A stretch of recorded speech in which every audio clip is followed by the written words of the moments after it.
ವಿವಿಸಿ ಬಿಟ್ಸ್ಗೆ ಸ್ವಾಗತ. ನಾನು ಕಾವ್ಯ. ಮೊದಲಿಗೆ ಹೆಡ್ಲೈನ್ಸ್. ಬಿಜೆಪಿಗೆ ಅಲ್ಪಸಂಖ್ಯಾತರ ಮತ. ಎಲ್ಲ 2.3 ಲಕ್ಷ ಓಟು ಅವರೇ ಪಡೆಯಲಿ. ಸಂತೋಷ. ಡಿಕೆ ಶಿವಕುಮಾರ್ ವ್ಯಂಗ್ಯ. ದಾರಿ ವಿಚಾರಕ್ಕೆ ಎರಡು ಗುಂಪುಗಳ ನಡುವೆ ಮಾರಾಮಾರಿ. ಮಹಿಳೆಯನ್ನ ಬೆತ್ತಲೆಗೊಳಿಸಿ ಅಲ್ಲಿಗೆ ಯತ್ನ. ಬೇಲೂರು ತಾಲೂಕಿನ ಅಂಚಿಹಳ್ಳಿ ಗ್ರಾಮದಲ್ಲಿ ಘಟನೆ. ಸಕಲೇಶಪುರ ಹಿಂದೂ ಸಮಾಜೋತ್ಸವ ಪ್ರಕರಣ. ಇದು ಹಿಂದೂ ವಿರೋಧಿ ಸರ್ಕಾರದ ಕುಮ್ಮಕ್ಕು. ಗಂಭೀರ ಆರೋಪ.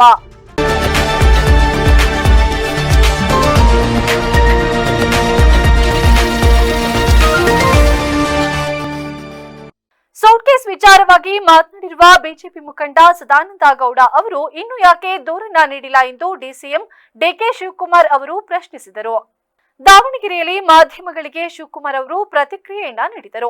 ಸದಾನಂದ ಗೌಡರು ಸೂಟ್ಕೇಸ್ ಬಗ್ಗೆ ಮಾತನಾಡಿದ್ದಾರೆ ಎಂದು ಗಮನ ಸೆಳೆದಾಗ ಸದಾನಂದ ಗೌಡರು ಪ್ರಚಾರಕ್ಕೆ ಬಂದಿದ್ದಾರಾ, ಅವರು ಸೂಟ್ಕೇಸ್ ಎಷ್ಟು ದಪ್ಪ ಇದೆ, ಎಷ್ಟು ಅಗಲವಿದೆ ಎಂದು ಲೆಕ್ಕಾಚಾರವನ್ನ ಹಾಕಿದ್ದಾರಾ, ಅವರು ಈ ಬಗ್ಗೆ ದೂರನ್ನ ನೀಡಲಿ ಎಂದು ಡಿಸಿಎಂ ಅವರು ತಿರುಗೇಟನ್ನ ನೀಡಿದ್ದಾರೆ.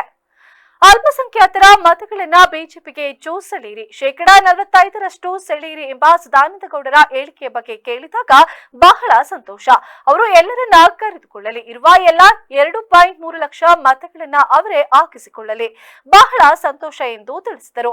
ಸಮರ್ಥ್ ಅವರ ಕಚೇರಿಯಿಂದ ಕರೆ ಬಂದಿದ್ದು ಬಿಜೆಪಿ ಗೆದ್ದರೆ ಗ್ಯಾರಂಟಿ ಯೋಜನೆಯನ್ನ ನಿಲ್ಲಿಸುತ್ತಾರೆ ಎಂಬ ಆಡಿಯೋ ಬಗ್ಗೆ ಕೇಳಿದಾಗ ಚುನಾವಣೆ ಸಮಯದಲ್ಲಿ ಸುಳ್ಳು ಸುದ್ದಿಗಳನ್ನ ಹಬ್ಬಿಸುತ್ತಾರೆ, ಇವೆಲ್ಲವೂ ಕೂಡ ಮಾಮೂಲಿ ಎಂದು ತಿಳಿಸಿದ್ದಾರೆ.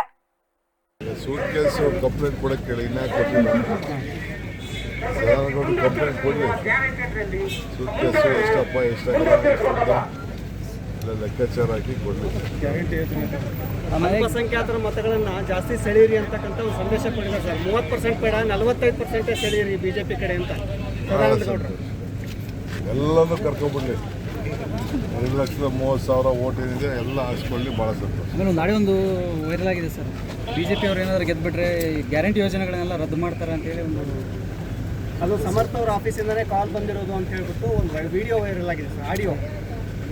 ಎಲೆಕ್ಷನ್ ಟೈಮಲ್ಲಿ ಇವೆಲ್ಲ ಫೇಕ್ ಎಲ್ಲ ಮಾಡ್ತಾ ಇರ್ತಾರೆ, ತಲೆ ಕೆಡಿಸ್ಕೊಳ್ಳೋದು. ಮತ್ತೆ ದಾರಿ ವಿಚಾರಕ್ಕೆ ಗ್ರಾಮದ ಎರಡು ಗುಂಪುಗಳ ನಡುವೆ ಮಾರಾಮಾರಿ ನಡೆದಿದ್ದು, ಈ ವೇಳೆ ಮಹಿಳೆಯನ್ನ ಬೆತ್ತಲೆಗೊಳಿಸಿ ಅಲ್ಲಿಗೆ ಯತ್ನಿಸಿರುವ ಘಟನೆ ಹಾಸನ ಜಿಲ್ಲೆಯ ಬೇಲೂರು ತಾಲೂಕಿನ ಅಂಚಿಹಳ್ಳಿ ಗ್ರಾಮದಲ್ಲಿ ನಡೆದಿದೆ. ಮಾರ್ಚ್ 22ರಂದು ಬೆಳಗ್ಗೆ ಗ್ರಾಮದ ಗೋವಿಂದಪ್ಪ ಕುಮಾರ್ ಹಾಗೂ ಇತರರ ಮನೆಗೆ ತೆರಳಲು ದಾರಿ ನಿರ್ಮಾಣ ವಿಚಾರದಲ್ಲಿ ಗಲಾಟೆ ನಡೆದಿದೆ. ಈ ವೇಳೆ ಗೋವಿಂದಪ್ಪನ ಸಂಬಂಧಿ ಮಹಿಳೆಯನ್ನ ವಿವಸ್ತ್ರಗೊಳಿಸಿ ಅಲ್ಲಿಗೆ ಮುಂದಾಗಿದ್ದು, ಘಟನೆ ಸಂಬಂಧ ಹಳೇಬೀಡು ಪೊಲೀಸ್ ಠಾಣೆಯಲ್ಲಿ ದೂರು ಪ್ರತಿ ದೂರು ದಾಖಲಾಗಿದೆ. ಮಹಿಳೆಯ ಸಂಬಂಧಿ ನೀಡಿದ ದೂರನ್ನ ಆಧರಿಸಿ ಗಂಗಾಬೋವಿ, ಶಿವಕುಮಾರ್, ಸೋಮಾ, ಕಿರಣ್, ಆನಂದ್, ಪುನೀತ್, ಪ್ರತಾಪ್, ಪ್ರಸನ್ನ, ನಾಗಬೋವಿ, ಮಂಜಾಬೋವಿ ವಿರುದ್ಧ ಪ್ರಕರಣ ದಾಖಲಾಗಿದ್ದು, ಗಂಗಾಬೋವಿ, ಶಿವಕುಮಾರ್ ಹಾಗೂ ಇತರ ಮಹಿಳೆಯ ಮೇಲೆ ಗುಂಪಾಗಿ ಹಲ್ಲೆಯನ್ನ ನಡೆಸಿರುವ ಆರೋಪ ಕೇಳಿಬಂದಿದೆ. ಹಲ್ಲೆ ಸಂಬಂಧ ಪ್ರತಾಪ್, ಸೋಮಾ, ಮಂಜಾಬೋವಿ, ಕಿರಣರನ್ನ ಇವರಿಗೆ ಬಂಧನ ಮಾಡಿಲ್ಲ ಎಂದು ಮಹಿಳೆಯ ಸಂಬಂಧಿಕರು ಹಾಸನ ಡಿಸಿಯನ್ನ ಭೇಟಿಯಾಗಿ ಮನವಿಯನ್ನ ಸಲ್ಲಿಸಿದ್ದಾರೆ. 8 ವರ್ಷದಿಂದ ನಮ್ಮನ್ನ ಬಹಿಷ್ಕಾರ ಹಾಕಲಾಗಿದೆ, ಕುಡಿಯಲು ನೀರನ್ನ ಕೊಡ್ತಿಲ್ಲ, ನಮ್ಮನ್ನ ಪ್ರತ್ಯೇಕವಾಗಿ ಇರಿಸಲಾಗಿದ್ದು ಜೀವ ಬೆದರಿಕೆಯನ್ನ ಹಾಕುತ್ತಿದ್ದಾರೆ, ಪದೇ ಪದೇ ಅಲ್ಲೇ ದೌರ್ಜನ್ಯವನ್ನ ನಡೆಸುತ್ತಿದ್ದು ರಕ್ಷಣೆಯನ್ನ ಕೊಡಿ ಎಂದು ನೊಂದ ಕುಟುಂಬಸ್ಥರು ಒತ್ತಾಯಿಸಿದ್ದಾರೆ. ಘಟನೆಯ ವಿಡಿಯೋಗಳು ಸಾಮಾಜಿಕ ಜಾಲತಾಣಗಳಲ್ಲಿ ಭಾರಿ ವೈರಲ್ ಆಗಿದ್ದು, ಹಳೇಬೀಡು ಪೊಲೀಸ್ ಠಾಣಾ ವ್ಯಾಪ್ತಿಯಲ್ಲಿ ಘಟನೆ ನಡೆದಿದೆ. ರಾಜ್ಯದಲ್ಲಿ ಹಿಂದೂಗಳು ಭಯದ ವಾತಾವರಣದಲ್ಲಿ ಬದುಕಬೇಕಾದ ಪರಿಸ್ಥಿತಿ ನಿರ್ಮಾಣವಾಗಿದೆ. ಇದಕ್ಕೆ ಕಾಂಗ್ರೆಸ್ ಸರ್ಕಾರದ ಹಿಂದೂ ವಿರೋಧಿ ನೀತಿಯೇ ಕಾರಣ ಎಂದು ಶ್ರೀರಾಮ ಸೇನೆಯ ರಾಷ್ಟ್ರೀಯ ಅಧ್ಯಕ್ಷ ಪ್ರಮೋದ್ ಮುತಾಲಿಕ್ ಹೇಳಿದರು. ಪಟ್ಟಣದಲ್ಲಿ ಸುದ್ದಿಗಾರರೊಂದಿಗೆ ಮಾತನಾಡಿದ ಅವರು, ಸಕಲೇಶಪುರದಲ್ಲಿ ಇತ್ತೀಚೆಗೆ ನಡೆದ ಹಿಂದೂ ಸಮಾಜೋತ್ಸವ ಕಾರ್ಯಕ್ರಮದಲ್ಲಿ ನಾನು ಪ್ರಚೋದನಕಾರಿಯಾಗಿ ಭಾಷಣವನ್ನ ಮಾಡಿದ್ದೇನೆ ಎಂದು ಇಲ್ಲಿನ ಪೊಲೀಸರು ಸ್ವಯಂ ಪ್ರೇರಿತರಾಗಿ ನನ್ನ ಮೇಲೆ ಪ್ರಕರಣವನ್ನ ದಾಖಲಿಸಿದ್ದಾರೆ. ಯಾವುದೇ ಗಲಭೆ ಆಗದಿದ್ದರೂ ಕೂಡ, ಯಾವುದೇ ಅಹಿತಕರ ಘಟನೆ ಸಂಭವಿಸದೇ ಇದ್ದರೂ ಕೂಡ ಪೊಲೀಸರು ಮೂರ್ಖತನದಿಂದ ಈ ಪ್ರಕರಣವನ್ನ ದಾಖಲಿಸಿದ್ದಾರೆ. ಇದಕ್ಕೆ ಹಿಂದೂ ವಿರೋಧಿ ಕಾಂಗ್ರೆಸ್ ಸರ್ಕಾರದ ಕುಮ್ಮಕ್ಕೆ ಕಾರಣ ಎಂದು ದೂರನ್ನ ನೀಡಿದ್ದಾರೆ. ಮುಂದುವರೆದು ಮಾತನಾಡಿದ ಅವರು, ನಾನು ಯಾವುದೇ ರೀತಿಯಲ್ಲಿ ಪ್ರಚೋದನಕಾರಿಯಾಗಿ ಮಾತನಾಡಿಲ್ಲ. ಹಿಂದೂ ಹುಡುಗಿಯರ ರಕ್ಷಣೆಯ ಕುರಿತು ಮಾತನಾಡಿದರೆ ಅದು ಪ್ರಚೋದನೆಯೇ. ಗೋಹತ್ಯೆಯನ್ನ ತಡೆಯಬೇಕು ಎಂದರೆ ಅದು ಪ್ರಚೋದನೆಯೇ. ಮತಾಂತರವನ್ನ ತಡೆದು ಹಿಂದೂಗಳನ್ನ ಉಳಿಸಬೇಕು ಎನ್ನುವುದು ಪ್ರಚೋದನಕಾರಿಯಾಗುತ್ತದೆಯೇ ಅಥವಾ ಅಕ್ರಮ ಬಾಂಗ್ಲಿಯ ದೇಶೀಯರನ್ನ ಓಡಿಸಿ ಎನ್ನುವುದು ಪ್ರಚೋದನೆಯೇ? ಪೊಲೀಸರು ಮಾಡಬೇಕಾದ ಕೆಲಸವನ್ನ ನಾವು ಮಾಡುತ್ತಿದ್ದೇವೆ. ಪೊಲೀಸರು ಸಹ ಇದೇ ದೇಶದಲ್ಲಿ ಬದುಕಬೇಕಾಗಿದೆ. ನಾವು ಯಾರು ಕೂಡ ಯಡಿಯೂರಪ್ಪನೋ ಅಥವಾ ಸಿದ್ದರಾಮಯ್ಯನೋ ಅವರ ಮಾತನ್ನ ಕೇಳಿಕೊಂಡು ಬದುಕುವ ಆಗಿಲ್ಲ. ಕಾನೂನು ಏನು ಹೇಳುತ್ತದೆಯೋ ಅದರ ಪ್ರಕಾರ ಪೊಲೀಸರು ನ್ಯಾಯಯುತವಾಗಿ ಕೆಲಸವನ್ನ ಮಾಡಲಿ. ಕಾಂಗ್ರೆಸ್ಗೆ ದೇಶದ ಧರ್ಮದ ಬಗ್ಗೆ ಕಾಳಜಿ ಇಲ್ಲ ಎಂದರು. ಇವತ್ತು ರೀಕಾಲ್ ಆಯಿತು. ನಾನು ಹೇಳೋದು, ಗೋಮೂಟು ಕೇಸ್ ಹಾಕಬೇಕಾದ್ರೆ ಏನಾದರೂ ಗಲಾಟೆ ಆಗಿದೆಯಾ? ನನ್ನ ಭಾಷಣದಲ್ಲಿ ಗಲಾಟೆ ಆಗಿದೆ, ಗಲಭೆ ಆಗಿದೆ, ತೊಂದರೆ ಆಗಿದೆಯಾ? ಅನ್ನೆಸೆಸರಿ ಈ ಪೊಲೀಸರು ಕೂಡ ಅತ್ಯಂತ ಮೂರ್ಖತನದ ಕೆಲಸವನ್ನು ಮಾಡ್ತಾ ಇದ್ದಾರೆ. ಎರಡನೇದು, ಕಾಂಗ್ರೆಸ್ ಸರ್ಕಾರ, ಹಿಂದೂ ವಿರೋಧಿ ಕಾಂಗ್ರೆಸ್ ಸರ್ಕಾರದ ಕುಮ್ಮಕ್ಕಿನಿಂದನೇ ಸೋಮೋಟು ಕೇಸ್ ಹಾಕಿದ್ದಾರೆ. ಏನು ಗಲಾಟೆ ಇಲ್ಲ, ಗಲಭೆ ಇಲ್ಲ, ನಾನು ಯಾವುದೇ ಪ್ರಚೋದನಕಾರಿ ಮಾತಾಡಿಲ್ಲ. ಹಿಂದೂ ಹುಡುಗಿಯರ ರಕ್ಷಣೆ ಮಾಡುವಂಥದ್ದು ಇದು ಪ್ರಚೋದನಕಾರಿನಾ? ಗೋಹತ್ಯೆ ಮಾಡ್ತಾ ಇರುವಂಥದ್ದು ತಡಿಬೇಕು ಅನ್ನುವಂಥದ್ದು ಹೇಳಿ ಇದು ಪ್ರಚೋದನಕಾರಿ ಆಗತ್ತಾ? ಮತಾಂತರ ತಡೆಯಿತು, ನಾವು ಹಿಂದೂ ಸಮಾಜ ಉಳಿಸಬೇಕು ಅನ್ನುವಂಥ ಪ್ರಚೋದನಕಾರಿ ಆಗತ್ತಾ? ಸೊ ಈ ಬಾಂಗ್ಲಾದೇಶಿಗಳು ಇವತ್ತು ಬೇಕಾಬೇಟಿ ಕೆಲಸ ಮಾಡ್ತಾ ಇದ್ದಾರೆ. ಪೊಲೀಸರೇನು ಕತ್ತೆ ಕಾಯ್ತಾ ಇದ್ದಾರಾ? ಅವ್ರ ಕೆಲಸವನ್ನು ನಾವು ಇವತ್ತು ನಮ್ಮ ಜನರಿಗೆ ಹೇಳಿದರೆ ಇದು ಪ್ರಚೋದನಕಾರಿನಾ? ಸೊ ನಾನು ಹೇಳೋದು, ಪೊಲೀಸ್ ಡಿಪಾರ್ಟ್ಮೆಂಟ್ ಅವರು ಭಾಳ ಗಂಭೀರವಾಗಿ ಯೋಚನೆ ಮಾಡಬೇಕು. ನೀವು ಇದೇ ದೇಶದಲ್ಲಿ ಬದುಕಬೇಕಾಗಿದೆ. ಸೊ ನಾವು ಯಾರನ್ನೋ ಸಿದ್ದರಾಮಯ್ಯನೋ ಅಥವಾ ಯಡಿಯೂರಪ್ಪನ ಮಾತು ಕೇಳ್ಕೊಂಡು ಬದುಕಂಗಿಲ್ಲ. ನಿಮ್ಮ ಕಾನೂನು ಏನು ಹೇಳುತ್ತೆ, ಅದಕ್ಕೆ ಸಂಬಂಧಪಟ್ಟದ್ದು ಏನು ಅಂತ ಅನ್ನೋದು ಯೋಚನೆ ಮಾಡಬೇಕು ಅಂತನ್ನುವಂಥದ್ದು ಪೊಲೀಸ್ ಡಿಪಾರ್ಟ್ಮೆಂಟಲ್ಲೇ. ಇನ್ನು ಕಾಂಗ್ರೆಸ್ ಅಂತೂ ಹಿಂದೂ ವಿರೋಧಿ. ಅವರಿಗೆ ದೇಶ, ಧರ್ಮ, ಹಿಂದೂಗಳು ಬೇಕಾಗಿಲ್ಲ. ಓಟು, ಅಧಿಕಾರದ ದಾಹಿಗಳಿದ್ದಾರೆ. ಹಾಗಾಗಿ ಇವತ್ತು ಸಕಲೇಶಪುರದ ಈ ಸಂದರ್ಭದಲ್ಲಿ ಶ್ರೀರಾಮ ಸೇನೆ ಜಿಲ್ಲಾಧ್ಯಕ್ಷ ಹೇಮಂತ್ ಕುಮಾರ್, ತಾಲೂಕು ಅಧ್ಯಕ್ಷ ಉಮೇಶ್ ಸೇರಿದಂತೆ ಇತರರು ಹಾಜರಿದ್ದರು. ಮನುಕುಲದ ಪಾಪ ವಿಮೋಚನೆಗಾಗಿ ಯೇಸು ಕ್ರಿಸ್ತರು ಶಿಲುಬೆಯ ಮೇಲೆ ಪ್ರಾಣವನ್ನ ತ್ಯಾಗ ಮಾಡಿದ ಸ್ಮರಣಾರ್ಥವಾಗಿ ನಗರದಲ್ಲಿ ಇಂದು ಗುಡ್ ಫ್ರೈಡೇನ ಅತ್ಯಂತ ಭಕ್ತಿಪೂರ್ವಕವಾಗಿ ಆಚರಿಸಲಾಯಿತು.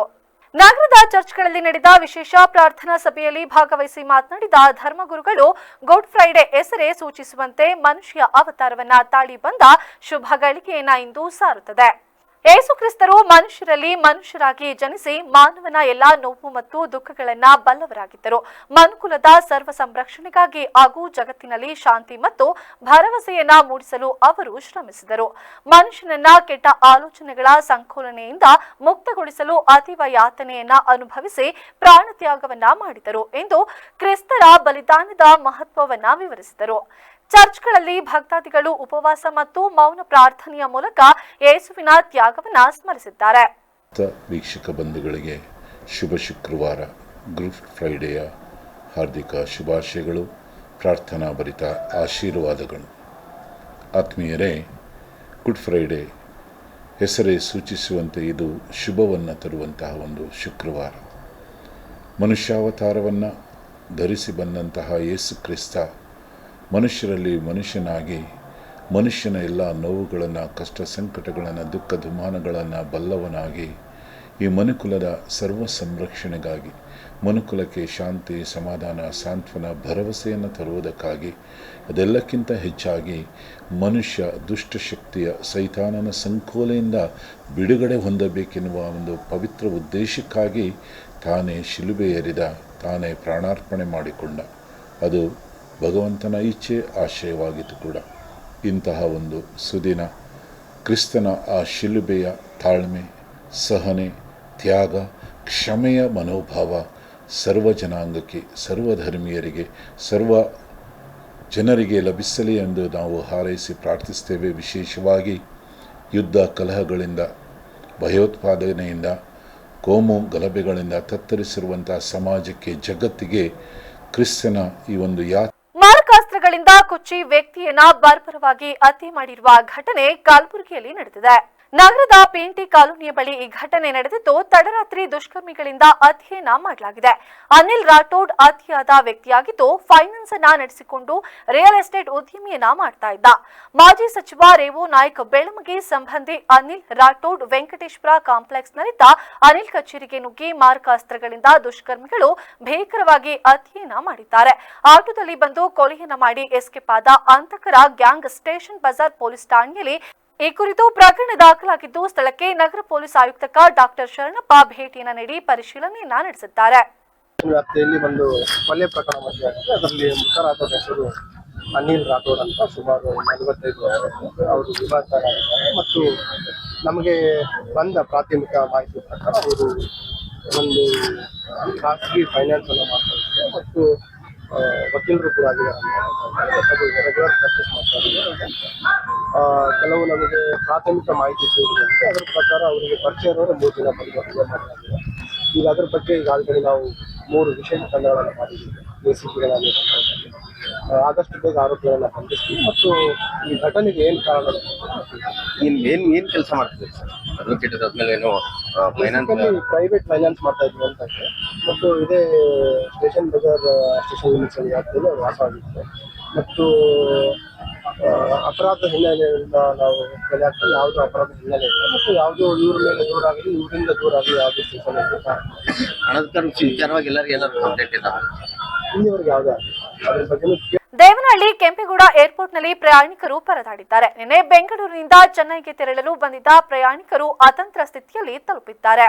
ಸ್ಪೈಸ್ ಜೆಟ್ ಸಂಸ್ಥೆಯ ಕೊರಿಂಟನ್ ಏರ್ಲೈನ್ಸ್ ವಿಮಾನದಲ್ಲಿ ಅವ್ಯವಸ್ಥೆಯಾಗಿದ್ದು 1 ಗಂಟೆ ರನ್ವೇನಲ್ಲಿ ಸುತ್ತಾಡಿಸಿ ಆಮೇಲೆ ಫ್ಲೈಟ್ ಕ್ಯಾನ್ಸಲ್ನ ಸಂದೇಶವಾಗಿದೆ. ವಿಮಾನ ಟೇಕ್ ಆಫ್ ಆಗಲು ಪರ್ಮಿಷನ್ ಸಿಗದ ಹಿನ್ನೆಲೆ ರನ್ವೇನಲ್ಲಿ ಸುತ್ತಾಡುವ ಪರಿಸ್ಥಿತಿ ನಿರ್ಮಾಣವಾಗಿದೆ. ಫ್ಲೈಟ್ ಕ್ಯಾನ್ಸಲ್ ಹಿನ್ನೆಲೆ ಏರ್ಲೈನ್ ಸಿಬ್ಬಂದಿಯ ನಡುವೆ ಪ್ರಯಾಣಿಕರು ವಾಗ್ವಾದವನ್ನ ನಡೆಸಿ ಬದಲಿ ವಿಮಾನವನ್ನ ಏರ್ಪಾಡು ಮಾಡುವಂತೆ ಸಿಬ್ಬಂದಿ ವಿರುದ್ಧ ಆಕ್ರೋಶವನ್ನ ವ್ಯಕ್ತಪಡಿಸಿದ್ದಾರೆ.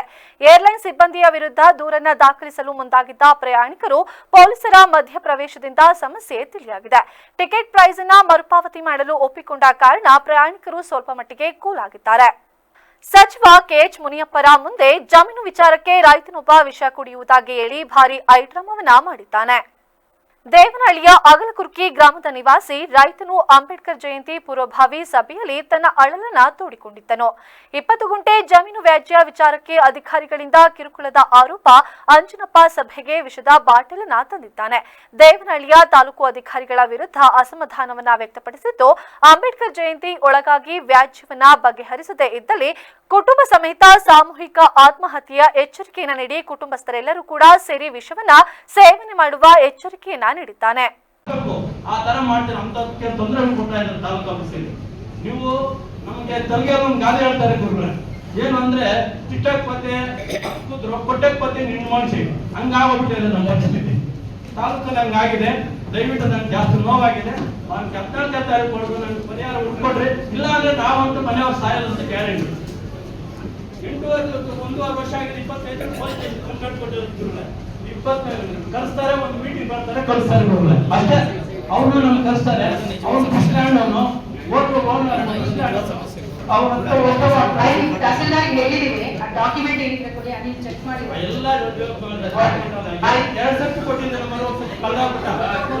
ನಮ್ಮ ಪ್ರಸಾದ್ ಅವರೇ ಕಲ್ದಾಕ್ಬಿಟ್ರು. ತಿರ್ಗಾ ಕೊಟ್ಟಿದ್ವಿ ಆಗಿದೆ.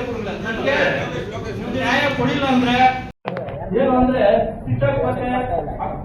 ಕೊಟ್ಟೆ ನಿರ್ಮಾಣಿಸಿ ಹಂಗಾಗ್ಬಿಟ್ಟಿದೆ ನಮ್ಮ ಪರಿಸ್ಥಿತಿ. ತಾಲೂಕಲ್ಲಿ ಹಂಗಾಗಿದೆ. ದಯವಿಟ್ಟು ನಂಗೆ ಜಾಸ್ತಿ ನೋವಾಗಿದೆ. ನಾನು ಕರ್ಕೊಂಡು ಕೊಟ್ಟು ನನಗೆ ಪರಿಹಾರ ಉಟ್ಕೊಡ್ರಿ, ಇಲ್ಲ ಅಂದ್ರೆ ನಾವಂತೂ ಮನೆಯವ್ರು ಸಾಯೋದಂತ ಗ್ಯಾರಂಟಿ. 8 ವರ್ಷ ಅವನ ಹತ್ರ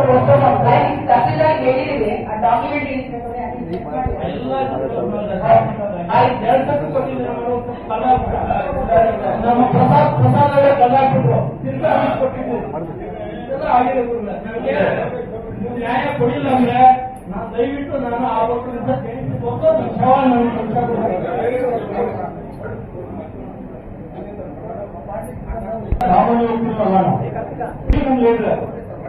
ಅವ್ರ ಪರವಾಗಿ ನಾನು ಕೂಡ ಹೋಗಿದ್ದೀನಿ. ನಾವೇ ತಹಸೀಲ್ದಾರ್ಗೆ ಹಿಂದೆ ಡಾಕ್ಟರ್ ಶಿವಕುಮಾರ ಮಹಾಸ್ವಾಮಿಗಳ 119ನೆಯ ಜನ್ಮ ದಿನಾಚರಣೆಯ ಪ್ರಯುಕ್ತ ರಕ್ತದಾನ ಶಿಬಿರವನ್ನು ಆಯೋಜಿಸಲಾಗಿತ್ತು. ಜಿಲ್ಲೆಯ ಕೊಳ್ಳೇಗಾಲ ತಾಲೂಕಿನ ಪಟ್ಟಣದಲ್ಲಿರುವ ಶ್ರೀ ಪತಂಜಲಿ ಯೋಗ ಕೇಂದ್ರದಲ್ಲಿ ಡಾಕ್ಟರ್ ಶ್ರೀ ಶಿವಕುಮಾರ ಸ್ವಾಮಿಗಳ 119ನೆಯ ಜನ್ಮ ಶತಮಾನೋತ್ಸವ ಪ್ರಯುಕ್ತ ಜೆಎಸ್ಪಿ ಪ್ರತಿಷ್ಠಾನದ ವತಿಯಿಂದ ಸಿಮ್ಸ್ ಆಸ್ಪತ್ರೆ, ಚಾಮರಾಜನಗರ ವೈದ್ಯಕೀಯ ಸಂಸ್ಥೆಗಳ ಇವರ ಸಂಯುಕ್ತ ಆಶ್ರಯದಲ್ಲಿ ಸ್ವಯಂ ಪ್ರೇರಿತ ರಕ್ತದಾನ ಶಿಬಿರವನ್ನು ಪಟ್ಟಣದ ಪತಂಜಲಿ ಯೋಗ ಕೇಂದ್ರದಲ್ಲಿ ಆಯೋಜಿಸಲಾಗಿತ್ತು. ರಕ್ತದಾನಿಗಳು ಸ್ವಯಂ ಪ್ರೇರಿತರಾಗಿ ಪತಂಜಲಿ ಯೋಗ ಕೇಂದ್ರಕ್ಕೆ ಆಗಮಿಸಿ ರಕ್ತದಾನವನ್ನ ಮಾಡಿದರು. ರಕ್ತದಾನ ಮಾಡಿದ ನಂತರ ದಾನಿಗಳು ದಾನಿಗಳು ಮಾತನಾಡಿ, ರಕ್ತದಾನ ಒಂದು ಮಹತ್ವದ ದಾನವಾಗಿದೆ. ಒಂದು ಜೀವಿಯ ಮತ್ತು ಜೀವವನ್ನ ಉಳಿಸುವಂತಹ ಕೆಲಸ ರಕ್ತದಾನ ಮಾಡಿದರೆ ದೇಹದಲ್ಲಿರುವ ರಕ್ತ ಸಂಪೂರ್ಣ ಶುದ್ಧೀಕರಣವಾಗುತ್ತದೆ. ಇದರಿಂದ ಮನುಷ್ಯ ಆರೋಗ್ಯದಿಂದ ಇರಲು ಸಹಕಾರಿಯಾಗುತ್ತದೆ ಎಂದು ರಕ್ತದಾನಿಗಳು ತಮ್ಮ ಅಭಿಪ್ರಾಯಗಳನ್ನ ಮತ್ತು ಅನಿಸಿಕೆಗಳನ್ನ ಮಾಧ್ಯಮದೊಂದಿಗೆ ಹಂಚಿಕೊಂಡಿದ್ದಾರೆ. ನಂತರ ಸಂಘಟನೆಯ ಮುಖ್ಯಸ್ಥ ನಾಗರಾಜ್ ರವರು ಮಾತನಾಡಿ, ಶಿವಕುಮಾರ ಜಯಂತಿ ಪ್ರತಿಷ್ಠಾಪನಾ ಎಂಬ ಒಂದು ಸಂಸ್ಥೆಯನ್ನ ಪ್ರಾರಂಭವನ್ನ ಮಾಡಿ ಪ್ರತಿ ವರ್ಷವೂ ಕೂಡ ಶ್ರೀ ಶಿವಕುಮಾರ ಸ್ವಾಮೀಜಿಗಳ ಜನ್ಮ ದಿನಾಚರಣೆಯ ಅಂಗವಾಗಿ ಸ್ವಯಂ ಪ್ರೇರಿತ ರಕ್ತದಾನ ಶಿಬಿರವನ್ನ ಚಾಮರಾಜನಗರ ಸಿಮ್ಸ್ ಆಸ್ಪತ್ರೆಯ ವೈದ್ಯಕೀಯ ರಕ್ತದಾನ ಘಟಕದ ಸಹಯೋಗದಿಂದ ಏರ್ಪಡಿಸುತ್ತಾರೆ. ರಕ್ತದಾನಿಗಳು ಹೆಚ್ಚಿನ ರೀತಿಯಲ್ಲಿ ಸ್ವಯಂ ಪ್ರೇರಿತರಾಗಿ ಬಂದು ರಕ್ತದಾನವನ್ನ ಮಾಡಿ ಜೀವವನ್ನ ಉಳಿಸುವಂತಹ ಒಂದು ಕೆಲಸವನ್ನ ಮಾಡಬೇಕೆಂದು ಅಭಿಪ್ರಾಯವನ್ನ ಪಟ್ಟರು. ನನ್ನ ಹೆಸರು ಸುರೇಂದ್ರ ಅಂತ, KSRTC ವರ್ಕ್ ಮಾಡೋದು. ನಾನಿದು 3ನೇ ಸರಿ ವಾಲಂಟ್ರಿಯಾಗಿ ರಕ್ತದಾನ ಮಾಡ್ತಾ ಇರೋದು. ಬೇರೆ ಎಲ್ಲ ಪದಾರ್ಥನೂ ಸೃಷ್ಟಿ ಮಾಡ್ಬೋದು, ಆದರೆ ರಕ್ತನ ಸೃಷ್ಟಿ ಮಾಡೋಕ್ಕಾಗಲ್ಲ. ಅದನ್ನು ದಾನವಾಗಿ ಕೊಡಬೇಕು. ಅದರಿಂದ ಇದು ಒಂದು ಒಳ್ಳೆಯ ಕಾರ್ಯ. ಅದು ಶಿವಕುಮಾರ ಸ್ವಾಮಿ ಅವರ ಜಯಂತಿ ದಿವಸ ಮಾಡ್ತಾ ಇರೋದು ತುಂಬ ಶ್ಲಾಘನೀಯವಾದದ್ದು. ಧನ್ಯವಾದಗಳು. ಇವತ್ತು ಶ್ರೀ ಶಿವಕುಮಾರ, ನನ್ನ ಹೆಸರು ಶ್ರೇಯಸ್ ಅಂತ. ಸೊ ಶಿವಕುಮಾರ ಸ್ವಾಮಿಗಳ ಜನ್ಮದಿನಾಚರಣೆ ಪ್ರಯುಕ್ತ ಇವತ್ತು ರಕ್ತದಾನ ಶಿಬಿರ ಏರ್ಪಡಿಸಿದೆ. ಸೊ ಹಾಗಾಗಿ ರಕ್ತದಾನ ಮಾಡೋದು ಒಂದು ಶ್ರೇಷ್ಠವಾದ ಕೆಲಸ. ಬೇರೆಯವರ ಜೀವನ ನಾವು ಉಳಿಸಲಿಕ್ಕೆ ಒಂದು ಸಹಾಯ ಮಾಡ್ತೇವೆ. ಆದ ಕಾರಣ ಸ್ವಯಂ ಪ್ರೇರಿತವಾಗಿ ಈ ದಿನ ರಕ್ತದಾನ ಮಾಡಲಿಕ್ಕೋಸ್ಕರ ನಾನು. ನಮಸ್ತೆ, ನನ್ನ ಹೆಸರು ಬಾಲಾಜಿ ಅಂತ. ಶಿವಕುಮಾರ ಸ್ವಾಮಿಯವರ ಜನ್ಮದಿನೋತ್ಸವ ಶಿಬಿರ ಏರ್ಪಡಿಸಿದ್ದು ಸ್ವಇಚ್ಛೆಯಿಂದ ಬಂದು ರಕ್ತದಾನ ಮಾಡಿ ಜನಸೇವೆ ಮಾಡಬೇಕು ಇಷ್ಟಪಟ್ಟು ಈಗ ಪ್ರಸ್ತುತ ಕಾರ್ಯದರ್ಶಿಯಾಗಿ ಕೆಲಸ ಮಾಡ್ತಾ ಇದ್ದೀನಿ. ಈ ನಮ್ಮ ಶಶಿಕುಮಾರ್ ಅವರು JSC ಪ್ರತಿಷ್ಠಾನ ಅಂತ ಒಂದು ಸಂಸ್ಥೆ ಮಾಡ್ಕೊಂಡಿದ್ದಾರೆ. ಅದ್ರ ಮುಖಾಂತರ ಚಾಮರಾಜನಗರ ಜಿಲ್ಲಾ ಸಿಮ್ಸ್ ಹಾಸ್ಪಿಟಲ್ ಸಹಯೋಗದೊಂದಿಗೆ ಸ್ವಯಂ ಪ್ರೇರಿತ ರಕ್ತದಾನ ಶಿಬಿರವನ್ನು ಏರ್ಪಡಿಸಿ ಪ್ರತಿ ವರ್ಷ ಶಿವಕುಮಾರ ಮಹಾಸ್ವಾಮಿಗಳ ಜಯಂತಿ ಪ್ರಯುಕ್ತ ಅವರು ಈ ಕಾರ್ಯಕ್ರಮವನ್ನು ಹಮ್ಮಿಕೊಂಡು ಅಚ್ಚುಕಟ್ಟಾಗಿ ಯಾವುದೇ ಪ್ರತಿಫಲಾಪೇಕ್ಷೆ ಇಲ್ಲದೆ ಮಾಡ್ತಾ ಇದ್ದಾರೆ. ಈ ಕಾರ್ಯಕ್ರಮಕ್ಕೆ ಹೆಚ್ಚಿನ ಸಂಖ್ಯೆಯಲ್ಲಿ ಜನರು ವಾಲಂಟ್ರಿಯಾಗಿ ಬಂದು ರಕ್ತದಾನವನ್ನು ಕೊಡ್ತಾ ಇದ್ದಾರೆ. ಸಂಜೆ 2 ಗಂಟೆ ತನಕ 2 ಗಂಟೆ ತನಕ ಇನ್ನೂ ಹೆಚ್ಚು ಜನ ಬರ್ತಕ್ಕಂಥ ಒಂದು ಆಶಾಭಾವನೆಯನ್ನು ಇಟ್ಕೊಂಡು ಈ ಒಂದು ಕೆಲಸ ಕಾರ್ಯವನ್ನು ಮಾಡ್ತಾ ಇದ್ದಾರೆ. ಇದು ತುಂಬ ಪ್ರಶಂಸನೀಯವಾದ ಕೆಲಸ. ಯಾಕಂದರೆ ಒಬ್ಬರ ಜೀವವನ್ನು ಉಳಿಸ್ತಕ್ಕಂಥ ರಕ್ತದಾನ ಮಾಡುವುದರಿಂದ ಇನ್ನೊಬ್ಬರ ಜೀವವನ್ನು ಉಳಿಸ್ಬೋದು. ಹಾಗಾಗಿ ಎಲ್ಲರೂ ಇದನ್ನು ಒಬ್ರಿಗೊಬ್ಬರು ಸ್ವಯಂ ಪ್ರೇರಿತವಾಗಿ ಕಾರ್ಯಕ್ರಮವನ್ನು ಪ್ರತಿ ವರ್ಷ ಹಮ್ಮಿಕೊಂಡು ಮಾಡೋದು ಉತ್ತಮ ಅಂತೇಳಿ ನಾನಾದರೂ ಭಾವಿಸ್ತೀನಿ.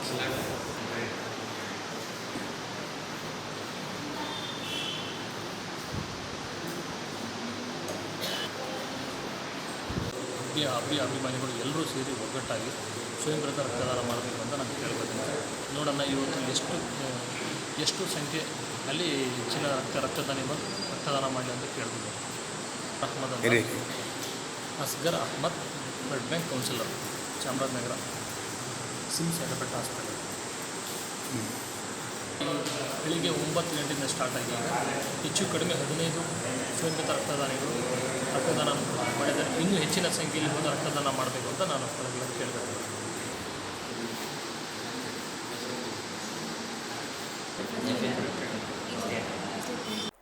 ಇದೇ ವೇಳೆ ಡಾಕ್ಟರ್ ಪ್ರಿಯದರ್ಶಿನಿ, ಡಾಕ್ಟರ್ ತೀರ್ಥ, ಹಿರಿಯ ಶುಶ್ರೂಷಕಿಯರಾದ ಸೌಮ್ಯ, ಮಂಗಳಮ್ಮ, ರಕ್ತನಿಧಿ ಕೇಂದ್ರದ ಆಪ್ತ ಸಮಾಲೋಚಕರಾದ ಅಸ್ಗರ್ ಅಹಮದ್, ವಿದ್ಯಾರ್ಥಿಗಳು ಮತ್ತಿತರರು ಹಾಜರಿದ್ದರು.